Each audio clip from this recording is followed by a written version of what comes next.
Reading झालं पहिलं आणि त्यानंतर मी सरांना असं पण म्हटलं होतं, मला आठवतं आहे, सर मला ना चंपा करायची आहे लक्ष्मी नको.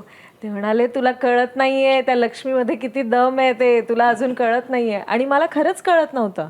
वाचन केल्यानंतर कळलं की म्हणणं काय, पण प्रत्येक वाक्याचा काहीतरी अर्थ आहे आणि तो प्रेक्षकांपर्यंत तसाच्या तसा पोहोचवणं. जी थॉट प्रोसेस पुलंची होती, त्यांनी जो अर्थ मांडलाय तो अर्थ आपल्याला मांडता आला पाहिजे प्रेक्षकांसमोर. आपण आपल्या मनाने काहीही कसंही वाक्य म्हणून चालणार नाहीये. तर त्या प्रत्येक वाक्याचा अर्थ सरांनी समजावून सांगितलाय आणि तो प्रयोगागणिक अजूनही कळतोय. रिहर्सलमध्ये मला कळत नव्हतं की ह्या वाक्याचं म्हणणं असं असं आहे. तर सरांचं पण एक वाक्य आहे नाटकामध्ये की आपली संस्कृती म्हणजे असं असं असणं नव्हे तर असं असं दिसणं. मी तिथे विकले गेले होते की हे भारी आहे, आपल्याला हे करायचं आहे. आधी मी सुरुवातीला असं चंपाची वाक्य ऐकल्यानंतर सर ते तिचं मस्त आहे, अक्का वगैरे धक्का वगैरे ते मला फार आवडलंय, ते मस्त छान कॅरेक्टर वाटतंय. पण तोपर्यंत गांभीर्य कळलं नव्हतं की काय म्हणायचंय.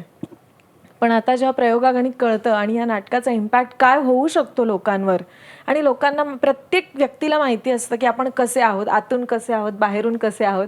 आणि हे नाटक बघितल्यानंतर त्याच्या आतला ते बघितल्यानंतर लोकांना कळणार आहे की आपल्याला खरंच आता फेस करायला पाहिजे गोष्टींना आणि नुसतं गोड गोड बोलून छान छान दिसून चालणार नाहीये.